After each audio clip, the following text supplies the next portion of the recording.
جو کچھ کربلا پہ بیتا اس کی خبر مکہ اور مدینہ میں مصطفیٰ نے دی، جنہوں نے تاجدار کائنات کے دین کو تباہ کیا۔ امام عسقلانی کہتے ہیں ان میں سے پہلا لونڈا یزید تھا۔ ظالم تو نے سیدہ سکینہ کو کروایا، پھر بھی جنت ملے گی۔ تو نے دمشق کے دربار میں اپنی چھری حسین کے لبوں پر ماری اور کہا میں نے بدر والوں لوگوں کا بدلہ لے لیا، پھر بھی جنت رہی۔ وہ یزید اور اس کا ساری نسل صرف ایک سیدہ زینب کے سامنے منہ نہیں کر سکتی۔ وہ ایک رات جو بنو امیہ کے 1000 مہینوں پر افضل ہے، وہ کیا تھی؟ وہ حسین اور سیدہ زینب کی شب عاشوراء تھی۔ اچھا کیا نا میں نے نہیں گیا، وہ بھوک پیاس سے مر رہے ہیں اور میں اپنی بیوی ام کلثوم کے ساتھ بیٹھا خوب موجیں کر رہا ہوں۔ یہ اس کی ربائی ہے، تاریخ کی ہر کتاب میں درج ہے۔ یہ یزید کی شرکت ہے لشکر قسطنطنیہ میں۔ سیدہ زینب نے مڑ کے مدینہ کی طرف دیکھا اور مدینہ کی طرف تک کر ہاتھ اٹھائے اور عرض کیا بابا آج حبشہ کی ایک بیٹی کے لیے سینکڑوں تلواریں نکل آئی ہیں، مگر آج آپ کی بیٹیوں کی حفاظت کے لیے کوئی شخص یہاں موجود نہیں۔ تو یہ صبح جب ہوئی ہے اور قربانیاں ہوئیں اور شہادتیں ہوئیں، مکہ اور مدینہ کے لوگوں کو تو اس دن کے حال کی کوئی خبر نہ تھی۔ یہ بات بڑی عجیب ہے، مکہ اور مدینہ کے لوگوں کو تو گمان تک نہ تھا کہ اس زمین پر یہ کچھ ہو جائے گا، اور نام نہاد کلمہ پڑھنے والے یہ کر گزریں گے۔ اب ان کو خبر کس نے دی؟ یہ بات بڑی عجیب ہے لوگوں۔ ہر واقعہ کا کوئی راوی ہوتا ہے، خبر دیتا ہے، مخبر ہوتا ہے، مگر جو کچھ کربلا پہ بیتا اس کی خبر مکہ اور مدینہ میں مصطفیٰ نے دی، خود دی۔ شہر مکہ میں عبداللہ ابن عباس کو دی، مدینہ میں ام المومنین حضرت ام سلمہ کو دی۔ دوپہر کا وقت تھا۔ میں نے ایسے لوگ بھی دیکھے ہیں جو بدبخت اور بدنصیب یہ کوشش کرتے تھے موسم اور مہینوں کا حساب نکال نکال کے کہ کہیں یہ ثابت ہو جائے کہ جب کربلا کا مارکا بپا ہوا تو سردیوں کا موسم تھا، گرمی نہیں تھی، تاکہ یہ جو تم ان کی پیاس کے قصے بیان کرتے ہو یہ ختم ہو جائے۔ لعنت ہو تم پر۔ یہ سارا کچھ اس بدبخت یزید اور اس کی فوج اور اس کے لشکر کے دفاع کے لیے ہے۔ کبھی اس کو جنتی بنانا، کبھی اس کی بخشش و مغفرت کا سوچنا، کبھی اس کو بے گناہ بنانا۔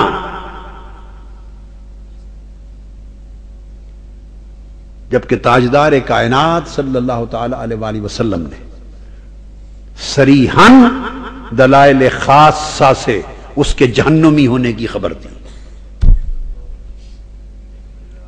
لوگ ایک حدیث قسطنطنیہ کا نام لیتے ہیں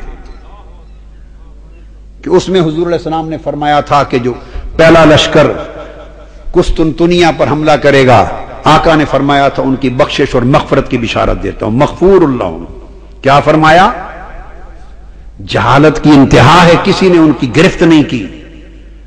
ایک بخاری کیا کل کتب حدیث میں ایک حدیث ایسی نہیں ہے جس میں قسطنطنیہ کا نام آیا۔ اس بشارت والی حدیث میں قسطنطنیہ کا ذکر سینکڑوں حدیثوں میں آیا ہے، مگر وہ جب امام مہدی علیہ السلام قسطنطنیہ فتح کریں گے عیسیٰ علیہ السلام کے زمانے میں قرب قیامت میں، اس ذکر میں قسطنطنیہ کا نام آیا ہے۔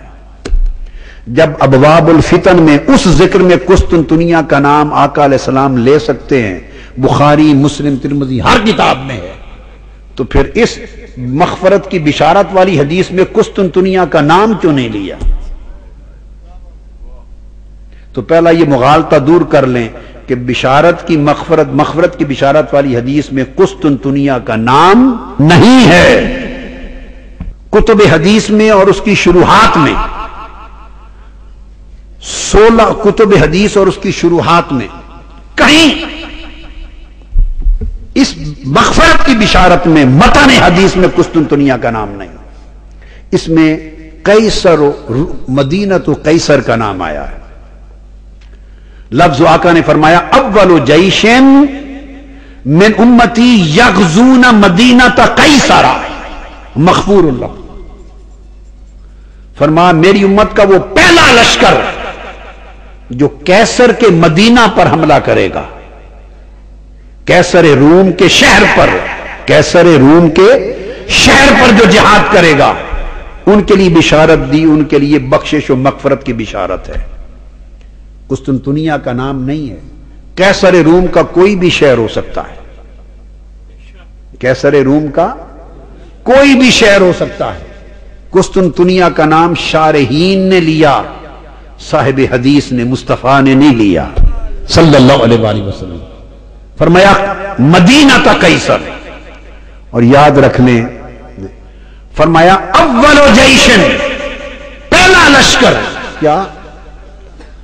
پہلا لشکر جو حملہ کرے گا اس کے لیے بشارت دی تھی.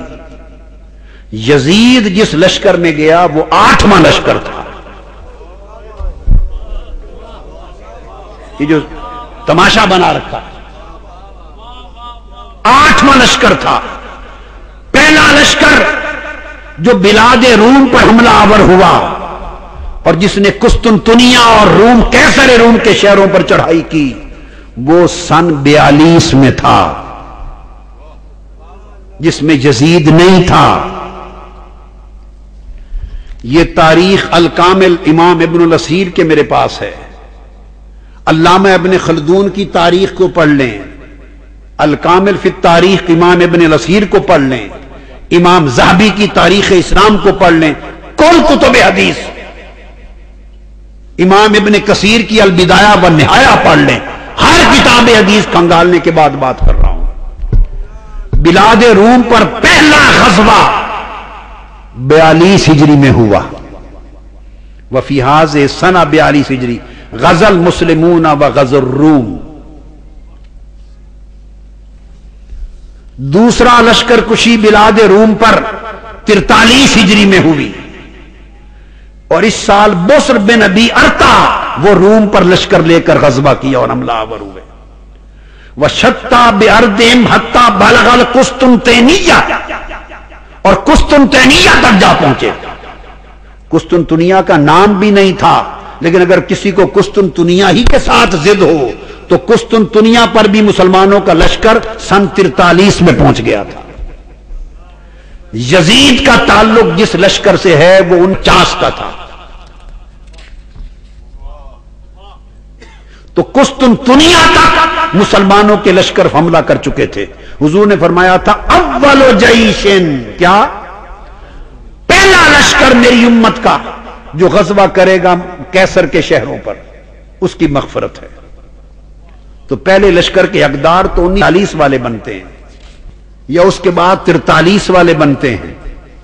تیسرا لشکر 49 میں گیا اور اس کے کمانڈر عبد الرحمن بن خالد بن ولید تھے. حضرت خالد بن ولید کے صاحبزادے عبد الرحمن. اور اس سے پہلا جو لشکر گیا اس کے کمانڈر حضرت بسر بن ابی ارتا تھے، روم پر جو گیا مدینہ قیصر میں. 44 میں حضرت عبد الرحمن بن خالد بن ولید گئے اور ان کے ساتھ پھر بسر بن ابی ارتا نے بحری جنگ کر کے روم پر حملہ کیا قسطنطنیہ تک 44 میں. تیسرا لشکر پھر 46 میں گیا ارض روم پر، اور 46 کے لشکر میں پھر مالک بن عبداللہ کمانڈر تھے اور اس کے ایک دستے کے عبد الرحمن بن خالد بن ولید کمانڈر تھے اور اس کے ایک اور دستے کے حضرت مالک بن حبیرہ السکونی کمانڈر تھے. ان کی کمانڈ میں لشکر گئے 46 میں. پھر اس کے بعد اگلے لشکر 45 میں گئے ارض روم پر اور اس کے کمانڈر مالک بن حبیرہ تھے اور حضرت عبد الرحمن القینی انطاکیہ والے وہ تھے. ان کی کمانڈ میں لشکر پھر گئے روم اور قسطنطنیہ کے علاقوں میں. پھر چھٹا لشکر 50 میں گیا، اس کے کمانڈر پھر مالک بن حبیرہ تھے روم پر اور غزوہ ہوا فضالہ بن عبید کا.